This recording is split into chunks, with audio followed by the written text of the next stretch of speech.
Voilà, vous aurez reconnu ici le plateau d'un jeu de Scrabble, jeu qui a été inventé par un architecte new-yorkais qui s'est retrouvé au chômage lors de la crise de 1929, qui s'appelle Alfred Mosher Butz, vous saurez quelque chose. Hein. Et donc la première version du jeu qui s'appelle Lexico est sortie en 1931. Mais aujourd'hui, ce jeu a fait du chemin, hein, puisqu'il est mondialement connu. Il existe en 36 langues. Il est commercialisé dans 121 pays et il y a différents championnats qui sont mis en route en langue anglaise, en langue espagnole et aussi en français. Alors il y a différents types de compétitions, hein, donc compétition qu'on dit classique, voilà, chacun a son jeu, ou duplicate, où c'est chacun a le même jeu et on doit faire le maximum de points. Et donc il y a de nombreux joueurs hein, qui participent à ce jeu. Hein. En France, par exemple, il y a 20 000 joueurs qui participent aux compétitions. Alors, on imagine que pour remporter un challenge comme ça, il faut bien connaître les langues, le vocabulaire, la grammaire, la conjugaison. Alors, si tu veux cliquer, s'il te plaît. Et donc là, vous avez un monsieur qui est un peu particulier, un grand champion de Scrabble, qui s'appelle Nigel Richard, qui est néo-zélandais et qui vit en Malaisie. Donc c'est un champion très particulier qui est habitué à remporter les compétitions. Il a été 4 fois champion du monde en langue anglaise, 5 fois champion des États-Unis, parce que le dictionnaire n'est pas tout à fait le même. Et puis il a remporté 2 fois la compétition en France, en 2015 et en 2018. On pourrait donc s'attendre à ce que ce monsieur maîtrise parfaitement le français. Ben il n'en est rien. Il ne sait pas parler le français. Il a une grande mémoire et en 9 semaines, il a appris tous les mots du dictionnaire et puis l'orthographe avec les différentes conjugaisons, mais il ne sait pas parler le français. Et c'est une histoire qui illustre bien le sujet de ce matin, avec ce titre « Prends courage, tiens bon, ne sois pas naïf, mais sage ». On peut savoir plein de choses sur Dieu, mais ne pas connaître Dieu. On peut savoir plein de choses sur la Bible, mais ne pas connaître le Dieu de la Bible. On peut avoir plein de dieux dans la bouche, mais ne pas avoir une vie qui reflète quelque chose de la gloire du Seigneur. Ne pas l'aimer, ne pas chercher à l'honorer, ne pas chercher à lui obéir. David disait à Salomon, son fils, « Connais le Dieu de ton père ». Ça renvoie aussi à plusieurs textes qu'on a partagés ensemble depuis ce matin. Vous aurez remarqué des lectures qui sont associées à l'idée du bonheur, de connaître Dieu, de connaître sa parole et d'éviter aussi les pièges. Parce que tous ceux qui parlent de Dieu, tous ceux qui s'intéressent à Dieu ne sont pas forcément fiables. Et donc on est dans cette série « Prends courage, tiens bon », c'est un ordre.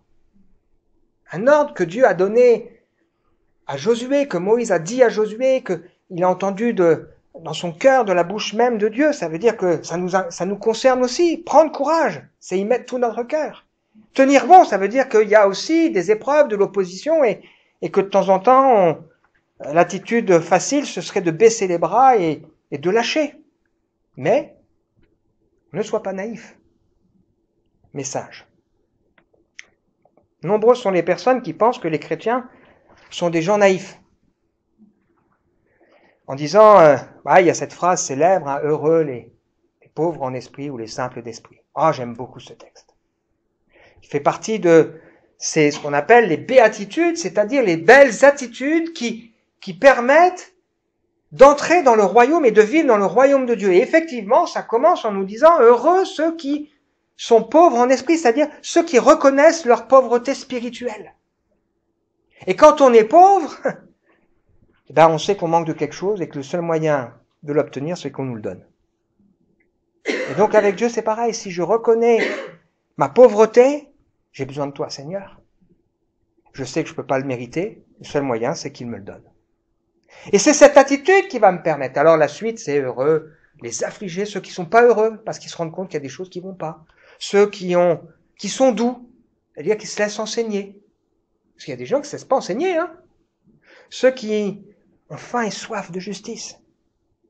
Qui ont envie d'autre chose, quoi. Ceux qui font preuve de miséricorde, qui ont le cœur pur. ceux qui sont des hommes et des femmes de paix, ceux qui acceptent aussi parfois des souffrances pour de bonnes causes, les persécutés pour la foi. Et le sermon sur la montagne qui commence par les belles attitudes qui nous permettent de rentrer en contact avec Dieu et de vivre des choses avec Dieu. Je reconnais que j'ai besoin de toi, Seigneur, j'ai faim d'autre chose, j'ai soif. Se termine aussi par une parabole, la parabole des deux maisons. Pour dire, il y a un insensé. Il entend les paroles, mais il les met pas en pratique. Et donc, quand il construit sa maison, elle est construite sur le sable. Quand va venir la tempête, parce qu'il y a les épreuves de la vie, qu'on soit croyant ou non, cette maison, elle s'effondre. Mais celui qui est sage, il entend cette parole, il veut la mettre en pratique. Alors, sa maison, elle tiendra bon, malgré l'épreuve. Et la Bible nous raconte que les contemporains de Jésus sont repartis impressionnés par ce que Jésus dit, parce qu'ils se rendent bien compte que là, il y a une autorité dans sa parole. Et juste avant cette parabole, il nous dit, on reconnaît l'arbre à son fruit. Attention aux mauvais arbres qui produisent de mauvais fruits. À ceux qui disent Seigneur, Seigneur, mais qui ne vivent pas, finalement, l'enseignement de la Bible, même s'ils font des choses pour Dieu, même des miracles, même s'ils parlent de la part de Dieu. Ce qui va compter, c'est qu'est-ce qu'ils mettent en avant dans leur cœur et dans leur vie. Alors depuis le début, on évoque l'idée du bonheur, du combat pour la vérité et pour l'intégrité. Le combat dans notre vie pour faire marcher dans l'obéissance. Psaume 119, heureux les hommes qui ont une conduite intègre et suivent dans leur vie la loi de l'Éternel. Heureux les hommes qui suivent ses préceptes et cherchent à lui plaire de tout leur cœur. Que j'ai assez de fermeté, Seigneur, pour observer tes ordonnances. Ne soyons pas naïfs. C'est pas facile de vivre sa foi aujourd'hui. Soyons pas naïfs. C'est pas facile de lutter contre le péché.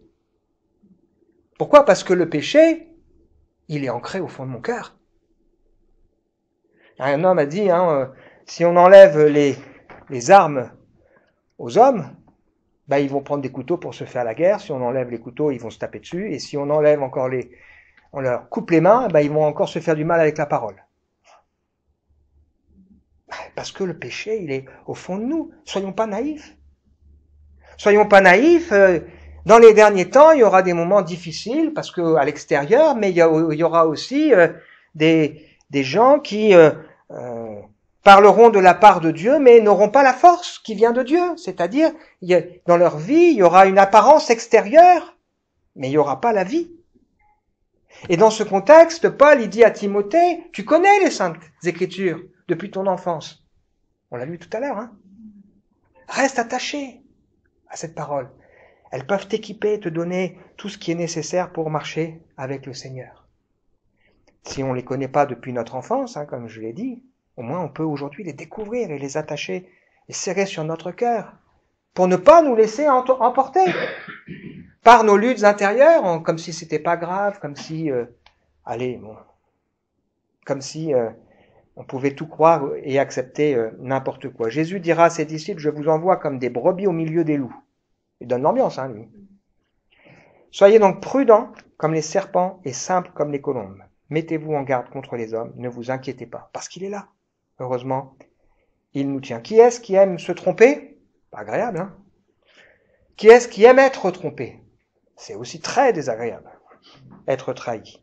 Non, être croyant, ce n'est pas être naïf. Être croyant, c'est vivre une vie avec quelques épreuves aussi, des épreuves. Mais le Seigneur est là. Et le contraire de la naïveté, c'est la sagesse de vie pratique et divine, reçue au quotidien pour marcher dans les voies du Seigneur. Deux ou trois petites anecdotes pour illustrer ça. Un jour, Sandrine est au boulot, elle reçoit un coup de téléphone de Grâce, qui lui dit, elle était en pleine réunion, elle lui dit, il y a un jeu à la télévision avec les drapeaux, il faut retrouver les pays. Nathanaël, mon fils, il a toutes les réponses, est-ce qu'on peut appeler ? Ça va pas, non ? Ne sois pas naïf. Évidemment, les jeux, c'est toujours facile, c'est pour nous piéger. Ne sois pas naïf. Je me souviens de cette anecdote qu'avait donnée un jour quelqu'un pour illustrer la prédication. Il dit, quand quelqu'un va à la pêche et qu'il jette des amorces, il vient pas pour nourrir les poissons. Il vient pour les attraper. Ne sois pas naïf. c'est ce que fait aussi le diable. Il veut nous piéger et nous attraper. Je me souviens un jour, une dame qui écoutait un peu n'importe quoi sur Internet, qui venait aux réunions. Vous voyez bien que c'était compliqué, hein. Et un jour, elle m'envoie une vidéo pour avoir la puissance. Oh là, quand j'ai écouté, je me suis dit, c'est pas possible. Et puis, c'était très malin, hein. Cette personne, elle prend un texte du prophète Naoum. Tout le monde connaît le prophète Naoum dans la Bible. Le livre le plus courant de la Bible.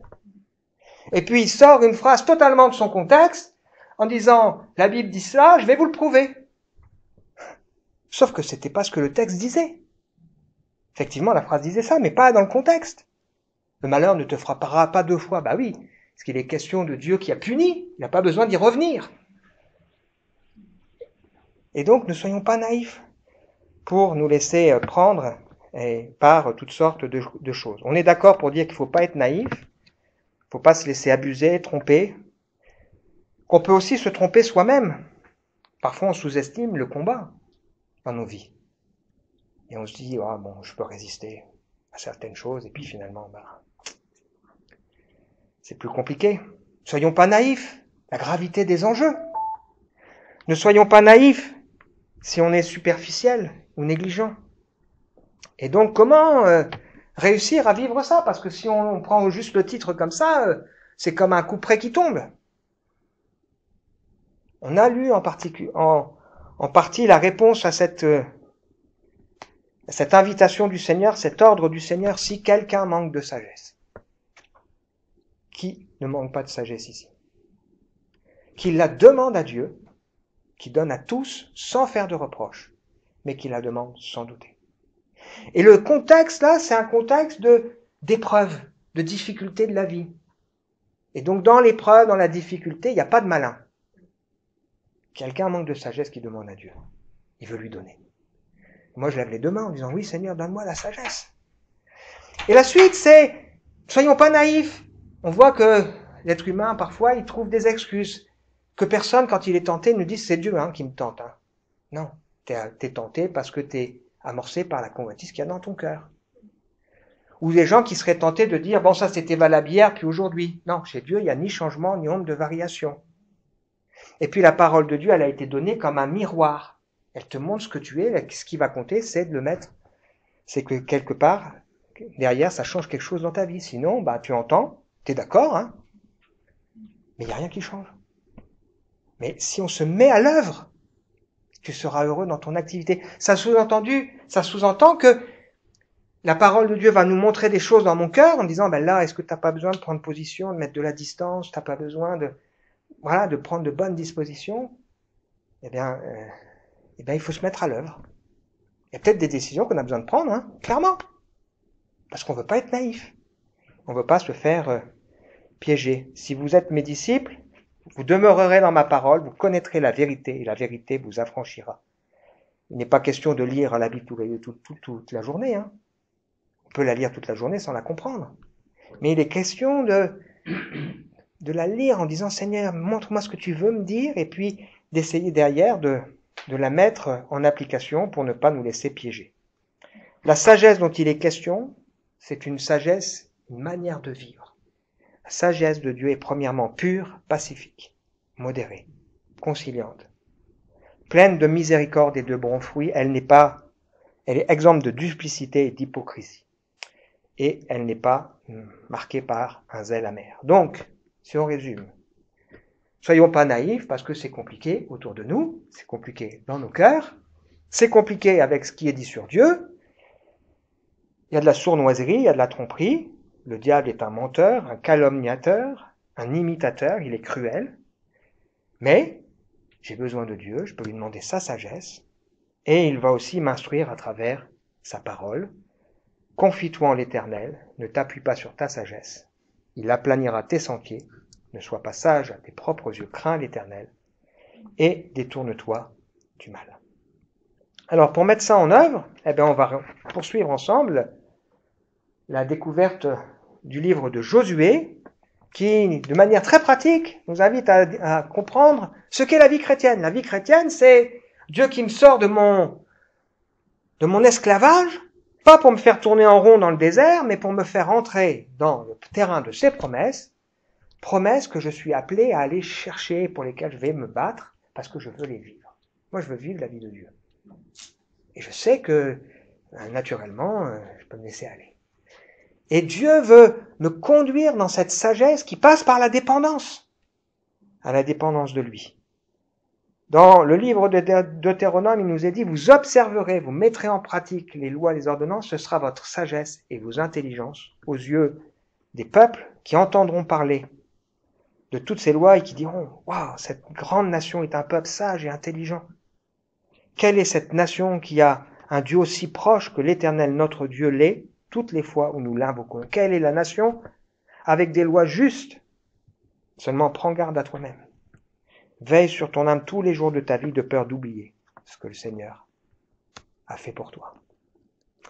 Donc on a besoin de se laisser instruire. Alors on poursuit la découverte du livre de Josué. On a vu la grande victoire de Jéricho, parce qu'ils ont fait le tour, ils ont obéi. Peut-être qu'on a des Jérichos qui doivent tomber. On a vu la défaite d'Aï, parce qu'on a cru qu'on était fort, puis la victoire d'Aï, parce que heureusement le Seigneur ne veut pas nous laisser sur une défaite. Et puis là, on va voir ce qui se passe après cette histoire d'Aï et ce renouvellement de l'engagement avec le Seigneur. Josué, chapitre 9. La nouvelle de ces événements parvint à tous les rois des pays situés à l'ouest du Jourdain, dans les régions des montagnes, dans la plaine côtière, et sur tout le littoral de la Méditerranée, jusqu'en face du Liban. Les rois des Hittites, des Amoréens, des Cananéens, des Phéréziens, des Éviens et des Jébousiens. Alors ils s'assemblèrent pour combattre Josué et les Israélites sous un commandement unique.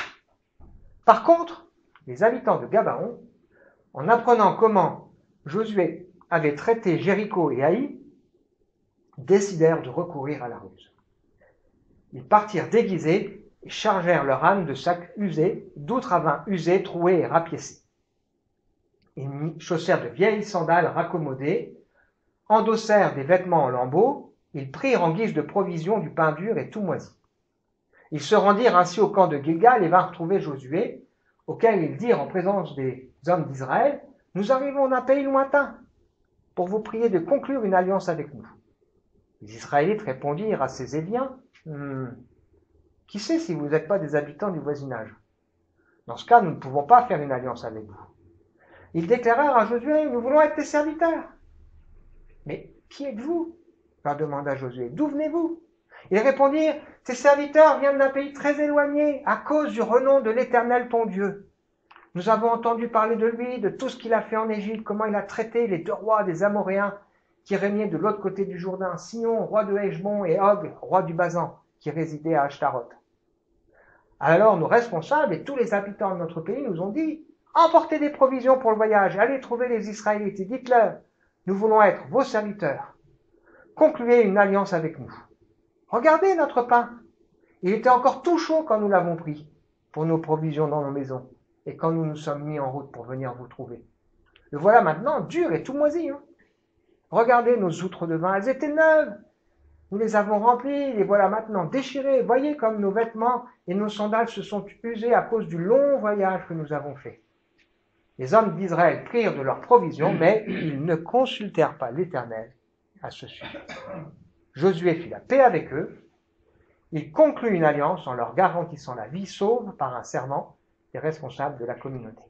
3 jours après avoir conclu cette alliance avec eux, les Israélites apprirent qu'ils avaient eu affaire à de proches voisins qui demeuraient dans la région même. La ruse.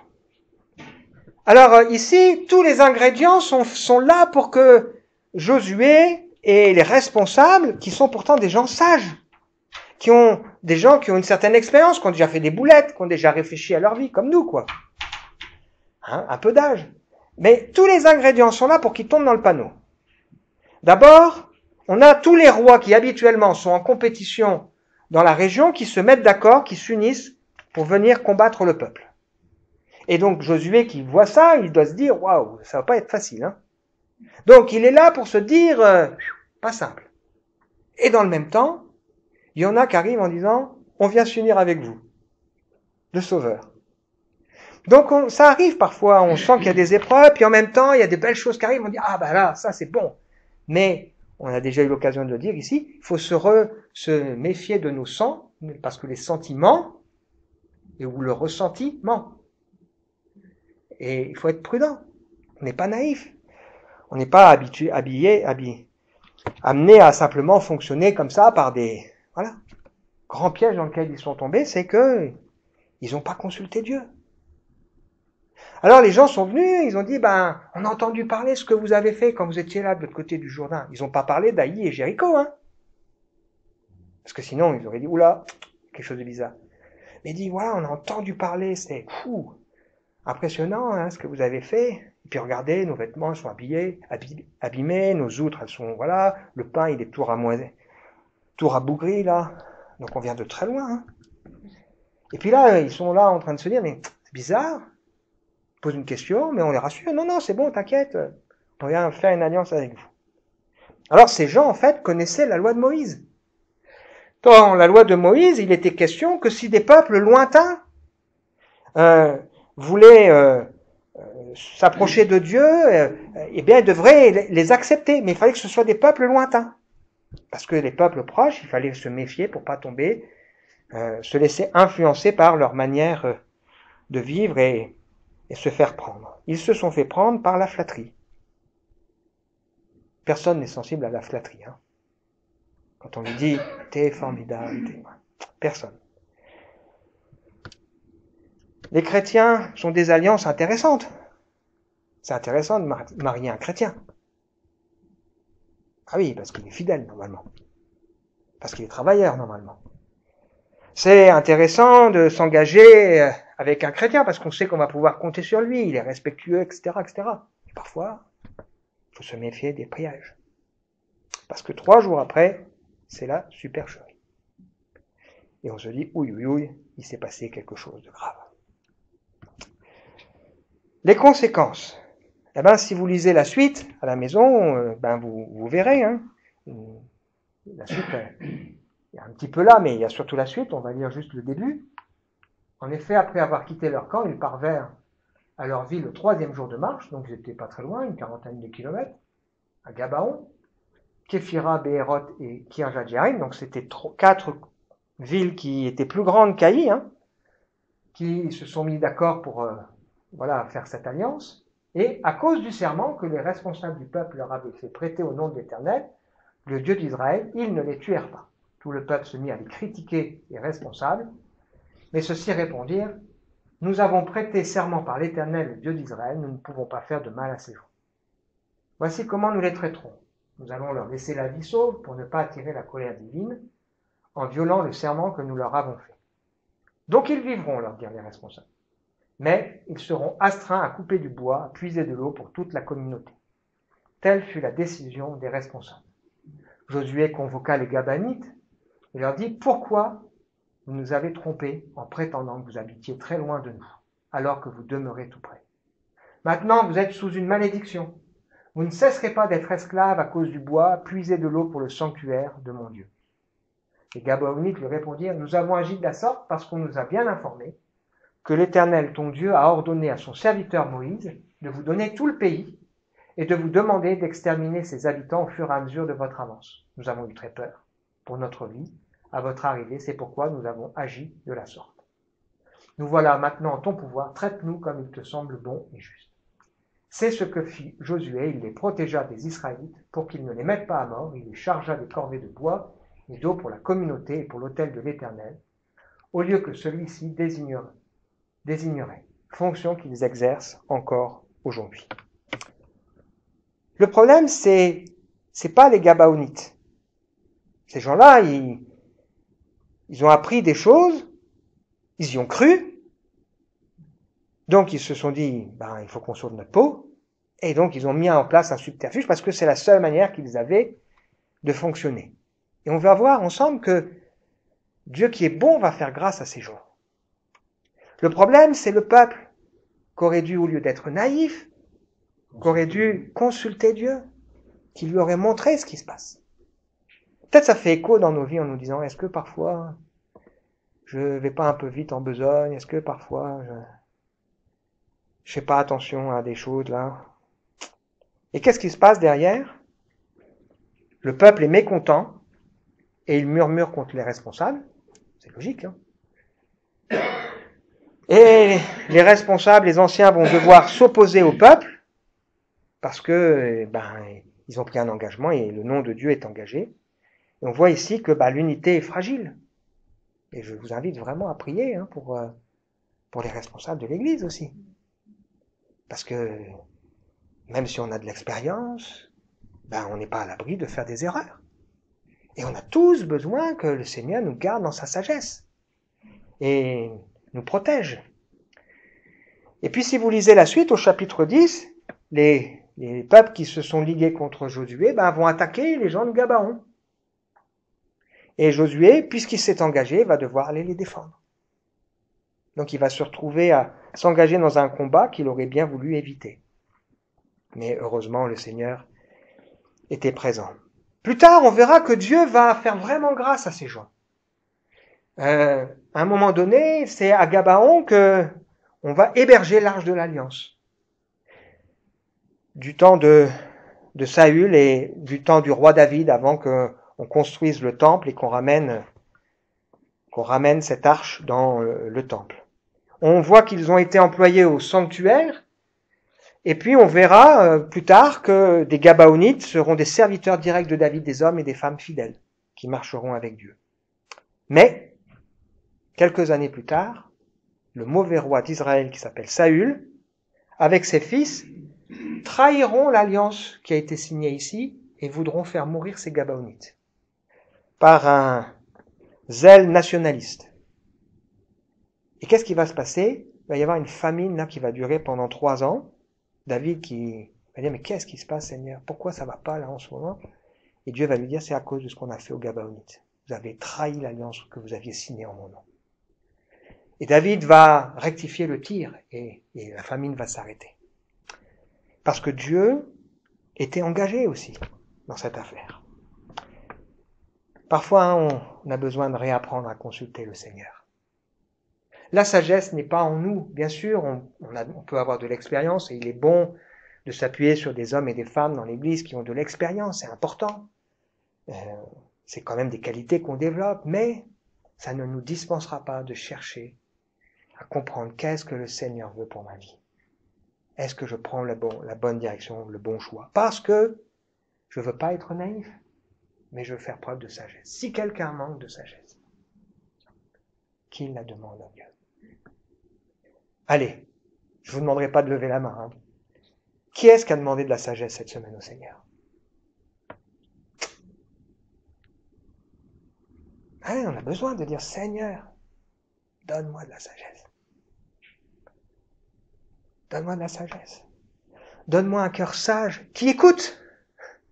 C'est la prière que Salomon va faire. Dieu va lui dire, demande ce que tu veux que je te donne, je te l'accorderai.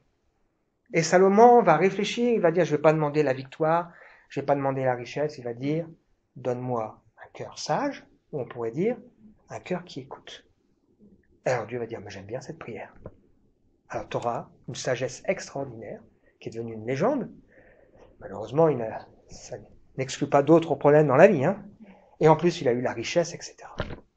Seigneur, donne-moi un cœur sage, qui te fait confiance, qui marche dans tes voies, qui n'est pas naïf, qui fait la part des choses, qui place le texte dans la Bible, dans son contexte, qui comprend que la gloire de Dieu est plus importante, que l'obéissance vaut mieux que les sacrifices. Un cœur qui veut t'aimer, Seigneur, qui veut t'obéir, qui veut chercher ta volonté. Alors les Gabaonites, eux, le Seigneur va leur faire grâce parce que eux, ils ressemblent un peu à Rahab, la prostituée. Ils ont entendu, ils ont cru, maladroitement avec leur manière de faire, voilà. Et Dieu a fait grâce. Donc ce texte nous révèle aussi toute la grâce et toute la bonté de Dieu qui bénit malgré nos bêtises. Heureusement. Le Seigneur ne nous laisse pas tomber en disant, je te l'avais dit, maintenant débrouille-toi. Non. Même quand on a pu se tromper, le Seigneur ne nous laisse pas tomber. Il reste à nos côtés. On termine avec en relisant ce texte de Jacques, si quelqu'un manque de sagesse, qu'il la demande à Dieu, qu'il la lui donnera, il donne à tous. Donc tout le monde est là, hein, tous, généreusement, sans faire de reproche. Oui, Dieu ne va pas nous dire, mais tu devrais savoir depuis le temps, tout ce que je t'ai déjà fait. Non, il ne fait pas de reproche.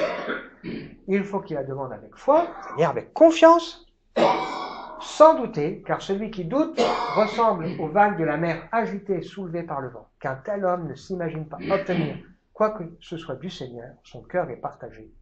Il est inconstant dans toutes ses entreprises. Et un dernier texte, Paul qui dit à Timothée, alors il est question du ministère, mais c'est valable aussi pour nous, ravive le don que Dieu t'a fait dans sa grâce, le don de la vie déjà. Hein. Dieu nous a donné son esprit, qui loin de faire de nous des lâches, nous rend forts, aimants et réfléchis, ou on peut dire remplis de force, d'amour et de sagesse. N'aie donc pas honte de rendre témoignage au sujet de notre Seigneur. Souffre avec moi pour l'Évangile, selon la force que Dieu donne. C'est lui qui nous a sauvés, nous a appelés à mener une vie sainte. Et s'il l'a fait, ce n'est pas à cause de ce que nous avons fait, mais bien parce que il en avait libre, vraiment décidé ainsi à cause de sa grâce. Cette grâce, il nous l'a donnée de toute éternité en Jésus-Christ. Amen. Peut-être que ce matin, on a besoin de demander à Dieu la sagesse. Peut-être aussi qu'on a besoin d'être renouvelé dans notre feu pour le Seigneur. Et être rempli à nouveau de son esprit qui va nous guider avec force, amour et sagesse dans les voies du Seigneur. Parce que Dieu veut nous guider. Hein. Si on demande à Dieu, il va nous montrer. Il ne va pas nous laisser. Alors des fois, bien sûr, on a notre intelligence, on connaît la Bible, et on voit. Mais le Seigneur nous montre les choses. On en avait parlé une fois avec Marie, elle dit, comment je peux savoir hein, si c'est... Je dis, t'inquiète pas.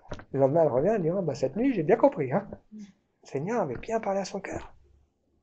Si on demande au Seigneur, il nous aidera. On va prier ensemble. Merci Seigneur, parce que dans ta grâce, dans ta bonté, tu veux pas qu'on soit naïf. Tu veux qu'on soit sage. On a conscience les uns et les autres, si on est honnête, à nu devant toi, que la sagesse, elle n'est pas en nous-mêmes, mais que la sagesse, elle est en toi. Et on a donc besoin, Seigneur, que tu nous accordes cette sagesse. Je prie, Seigneur, pour que chacun d'entre nous puisse faire cette prière. Tu nous dis que tu fais pas de reproches, que tu donnes généreusement. Eh bien alors, Seigneur, remplis-nous de la sagesse d'en haut, cette sagesse qui est pacifique, modérée. Ceux qui sont dans une famille où c'est pas facile de vivre sa foi, ceux qui sont dans un contexte de travail compliqué, difficile, ceux qui traversent des moments un peu d'épreuve, ceux qui pensent que tout va bien, ils ont besoin de cette sagesse, Seigneur. Et tu nous rappelles que tu veux nous donner cette sagesse parce qu'on dépend de toi, parce qu'on se nourrit de ta parole, et parce qu'on est rempli aussi du Saint-Esprit qui nous remplit de force, d'amour et de sagesse pour ta gloire. Amen.